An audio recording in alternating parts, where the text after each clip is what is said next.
മധുങ്ങളെ നമ്മളിപ്പോ പറയുന്നില്ലേ ഭയങ്കര ഡാൻസ് കളിക്കുന്നു, പാട്ട് പാടുന്നു, അങ്ങനെ ഭയങ്കര മൾട്ടി ടാലന്റഡ് ആണ്, അങ്ങനെ നമ്മൾ പറയുന്നില്ലേ. പക്ഷെ അതുപോലെ മറ്റൊരാളെയും കൂടെ നമുക്ക് അങ്ങനെ ഒളിഞ്ഞു കിടന്ന ഒരു മുത്തിനെ നമ്മൾ വീണ്ടും കണ്ടെത്തിയിരിക്കുന്നു. അപ്പൊ ഇത് കാണാനായിട്ടുണ്ടല്ലോ നമ്മൾ ആദ്യം അൽഫോൺസ് ചേട്ടന്റെ വേദിയിലേക്ക് വിളിക്കും. അതിനുശേഷം നമ്മൾ ഇത് എന്താന്ന് തുറന്നു പറയും. ഓക്കെ, വെൽക്കം അൽഫോൺസ് ചേട്ടൻ. ഒരു കുതിരപ്പവൻ.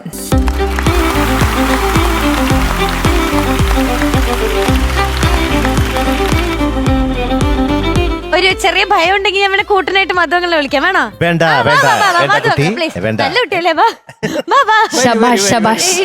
നമുക്ക് ഒരുമിച്ച് അനുഭവിക്കാം. അത് ഇറങ്ങി പോവാന്ന് തോന്നുന്നു. ചേട്ടാ നിങ്ങളായ നിങ്ങളുടെ പാടായി. അപ്പൊ നമ്മുടെ ആചാരങ്ങൾ തുടങ്ങാൻ പോവാണ്. തോളത്ത് കൈയിടുന്നതൊക്കെ കാണാൻ നല്ല ഭംഗിയുണ്ട്. ഇപ്പൊ കൊള്ളാം, കുറച്ച് കഴിയുമ്പോൾ അടി വയ്ക്കരുത്. പ്രശ്നമൊന്നുമില്ല. മധു ഇപ്പം ഇൻഡസ്ട്രിയിലെ ഒരു പ്രധാന ഡാൻസറായിട്ട് മാറി. പാട്ടിനെക്കാട്ടി ഡാൻസ് കാണാനാണ് ആൾക്കാർക്ക് ഇഷ്ടം. കാരണം ഇപ്പം ഫ്ലവേഴ്സ് ചാനലിൽ ഇപ്പം മറ്റ് ഷോസിനൊക്കെ ഇരിക്കുന്നുണ്ട്. അതിനകത്തൊക്കെ ഉള്ള ഡാൻസ് വൈറലായി.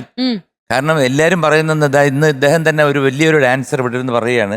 കാരണം അങ്ങനെ ഒരു സ്റ്റെപ്പ് ഞാൻ ഇതുവരെ കണ്ടിട്ടില്ല. എനിക്കൊന്ന് പഠിപ്പിച്ചു തരുന്നു. അപ്പൊ അത്രത്തോളം പ്രഗത്ഭനായിട്ടുള്ള ഒരു ഡാൻസർ ഇവിടെ നിൽക്കുമ്പോൾ ഒളിഞ്ഞ് ഒളിഞ്ഞു കിടക്കുന്ന കേട്ടോ.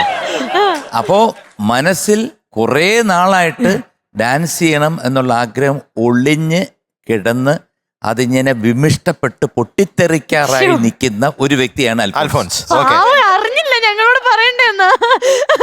അപ്പൊ നമുക്ക് അൽഫോൺസിന്റെ നല്ലൊരു പ്രകടനം ഡാൻസ്. കൈയടിക്കണോ? 1 2 3